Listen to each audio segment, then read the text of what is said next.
라인펀드 사태의 주범으로부터 뒷돈을 받은 혐의로 더불어민주당 기동민, 이수진 두 현역 의원과 김영춘 전 의원이 재판에 넘겨졌습니다. 의원들은 돈을 받지 않았다면서 검찰이 범복에 범복을 거듭한 범죄자 말에 의존하고 있다고 강하게 반발했습니다. 송구민 기자입니다. 지난 2019년 1조 원대 환매 중단 사태로 투자자들이 큰 손실을 본 라인펀드 사태. 검찰은 주범인 김봉현 전 스타모빌리티 회장을 5달 만인 2020년 4월 체포했습니다. 정관계 로비 의혹을 받고 있던 그의 입에선 당시 여권인 더불어민주당 인사들의 이름이 여럿 나왔습니다. 검찰이 의혹 제기 3년이 다 돼서야 민주당 전현직 의원 3명을 재판에 넘겼습니다. 서울시 정무부시장 출신인 기동민 의원은 지난 2016년 양재동 부지 인허가 청탁과 함께 1억 원과 200만 원짜리 양복을 받은 혐의를 받고 있습니다. 이수진 의원과 김영춘 전 의원은 정치자금 500만 원씩 받은 혐의로 재판에 넘겨졌습니다. 기동민 의원은 검찰이 지목한 날짜와 시간에 다른 장소에서 일하고 있었다고 반박했고, 이수진 의원도 당시 김 전 회장을 만난 적도 돈을 받은 적도 없다고 밝혔습니다. 기 의원은 또 검찰이 번복을 거듭한 범죄자 말에 의존하고 있다고 지적했습니다. 검찰은 돈이 현금으로 전달돼 계좌 내역은 없지만 동석자 진술이나 당시 만나서 쓴 카드 결제 내역 등 증거가 확보됐다는 입장입니다. 김 전 회장은 첫 진술 반년 만에 검찰이 민주당 인사를 지목하라고 회유했다는 옥중 입장문을 내놨습니다. 또 검사 3명을 눈살롱에서 술 접대했다고 추가 폭로도 이어갔습니다. 작년 11월 도주했다가 48일 만에 체포된 김 전 회장은 민주당 인사들에게 돈을 건넨 게 맞다고 또다시 입장을 바꿨습니다. 검찰은 회유를 받았다는 옥중 입장문이 허위였던 것으로 보고 당시 폭로에 관여한 변호사를 수사하고 있습니다. 술 접대는 사실로 드러나 검사들이 기소됐지만 1심 법원은 한 명당 접대 비용이 처벌 기준인 100만 원에 못 미친다는 계산법을 내놓으면서 이들에게 무죄를 선고한 상태입니다. MBC 뉴스 송구민입니다. 민주당 이재명 대표를 겨눈 대북 송금 의혹 수사를 두고선 검찰과 경기도 사이에 신경전이 벌어졌습니다. 검찰이 오늘까지 연이틀 경기도청에 대한 광범위한 압수수색을 이어가자 김동연 경기지사까지 직접 나서서 검찰이 주인인 검주국가란 말까지 나온다며 불편한 기색을 드러냈습니다. 신재웅 기자의 보도입니다. 검찰은 어제에 이어 오늘도 다시 경기도청에 대한 압수수색에 나섰습니다. 어제 도지사 집무실과 비서실을 포함해 사무실 22곳을 압수수색한 데 이어 오늘 부지사실 2곳과 기획담당관실, 소통협치관실을 압수수색했습니다. 경기도는 불편한 기색을 숨기지 않았습니다. 김동연 지사가 취임한 이후 8달 동안 오늘까지 모두 14차례 압수수색을 당했다며 도정이 마비될 정도라고 주장했습니다.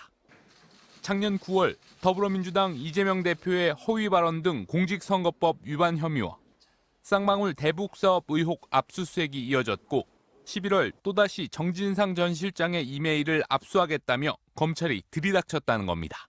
김동연 지사도 직접 말문을 열었습니다.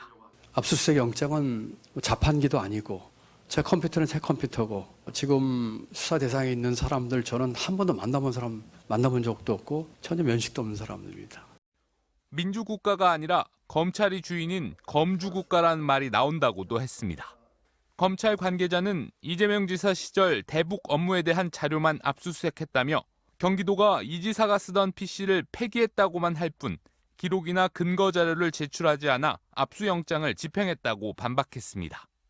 쌍방울 김성태 전 회장은 이화영 전 부지사가 대북 사업 비용 대납을 요청했다고 진술했지만 이 전 부지사는 강하게 부인하고 있습니다.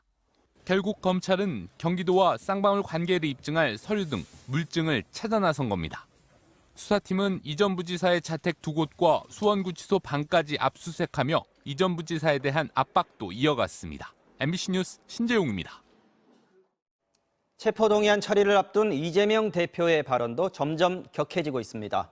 어제 윤석열 대통령을 겨냥해 깡패라는 표현을 쓴 데 이어 오늘은 검찰 수사를 법치의 탈을 쓴 사법사냥이라고 했습니다.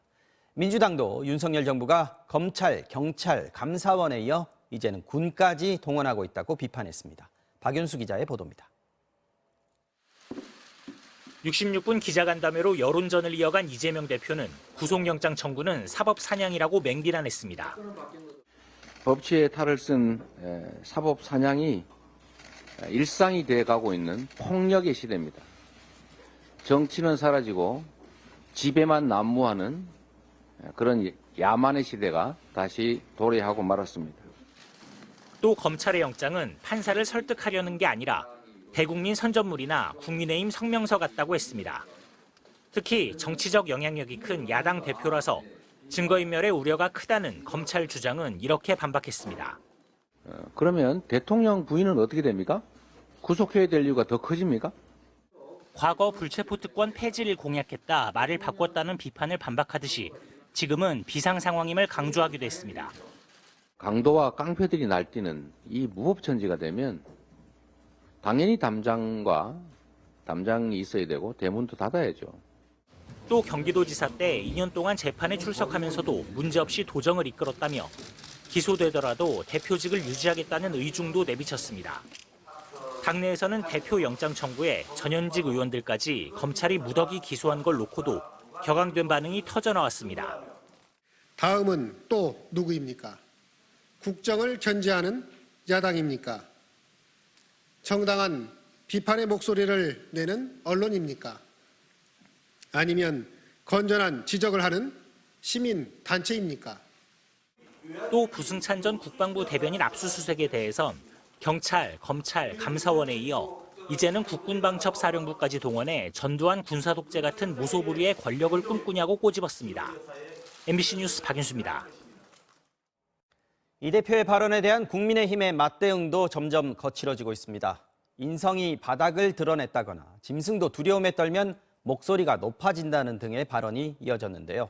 한동훈 법무장관도 이 대표가 오늘 기자회견 때 한 얘기를 그대로 판사 앞에 가서 하면 된다며 스스로 영장심사에 응할 것을 종용했습니다. 구민지 기자입니다.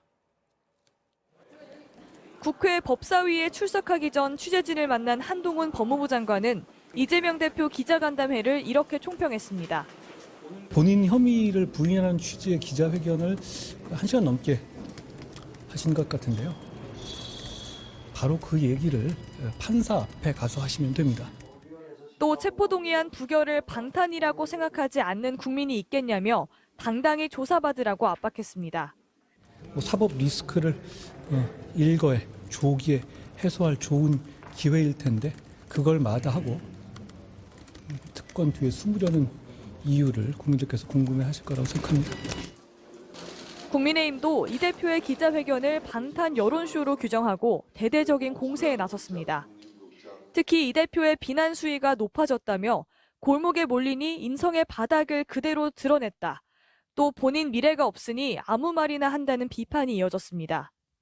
폭언에 가까운 말씀을 썼습니다마는 사람이든 짐승이든 두려움에 떨면 말이 강해지고 목소리가 높아지기 마련입니다. 민주당을 향해선 이재명 대표 방탄 노릇을 그만하라고 비판했습니다. 민주당은 범죄 혐의자 방탄을 끝내고 3월 임시국회에서는 국민을 위해 일해야 합니다. 이재명 대표에 대한 체포동의안은 내일 국회 본회의에 보고된 뒤 오는 27일 표결에 붙여집니다. 남은 주말 압도적 부결을 노리는 민주당과 이탈표를 늘리려는 국민의힘의 여론전도 더 격해질 전망입니다. MBC 뉴스 구민지입니다. 국가정보원과 경찰이 오늘 국가보안법 위반 혐의로 금속노조 경남지부 사무실 등을 압수수색했습니다. 노동계는 압수수색에 반발하며 기자회견을 열었는데요. 이 자리에서 국정원 수사관이 기자를 사칭해 현장을 촬영하다가 발각돼 몸싸움이 벌어지기도 했습니다. 서창우 기자가 보도합니다. 오늘 오전 민주노총 경남본부에 국가정보원과 경찰이 들이닥쳤습니다. 국가보안법 위반 혐의를 받고 있는 금속노조 경남지부 간부에 대한 압수수색이었습니다. 영장이 나왔다는 걸 제가 보여드려야 됩니다, 법적으로. 불러서 들어오면 진행한다고 아까 저기서 얘기한 거 들으셨어요? 근데 왜 갑자기 들어오시는 1시간에 걸친 대치 끝에 국정원은 해당 간부의 책상과 PC, 차량 등을 압수수색했습니다. 네, 사건에 대해서 압수수색을 진행했고요. 자세한 사항은 피의사실 관련된 부분이라서 말씀드릴 수가 없습니다. 상황 관측된 사건과 같은 혐의입니까? 그거는 말씀드릴 수 없습니다. 네. 비슷한 시각 금속노조 거제통영 고성 조선하청지회 간부가 속한 경남 거제의 사무실에서도 압수수색이 이루어졌습니다. 국정원과 경찰은 지난 1일 이른바 창원 간첩단 사건에 연루된 혐의로 경남 진보연합 활동가 등 4명을 구속했는데 노조 간부들도 같은 혐의를 받고 있다고 조선일보는 보도했습니다. 노조 측은 즉각 반박 기자회견을 열었습니다. 노동 탄압의 영역의 일환으로서 이 부분이 진행되고 있는 게 아닌가. 물론 명분으로서는 국가보안법을 가지고 오고 있지만은 기자회견 도중 이 모습을 촬영하던 한 남성을 둘러싸고 격한 몸싸움도 벌어졌습니다. 민주노총은 남성이 자신을 기자라고 소개했지만 소지품에서 국정원 수사관의 물품이 발견됐다고 주장했습니다. 기자증을 보여달라 하니까 갑자기 도망치려고 했어요. 국가정보원 옷이 그 사람 가방에서 나왔어요. 이동통신기기도 확인이 되었습니다. 민주노총은 국정원이 민간인 사찰을 시도했다며 공개 사과를 요구했습니다. 국정원은 수사관이 기자라고 사칭한 사실이 없으며 조합원들로부터 사법경찰관증과 휴대폰을 강탈당하고 상해를 입었다고만 밝혔습니다.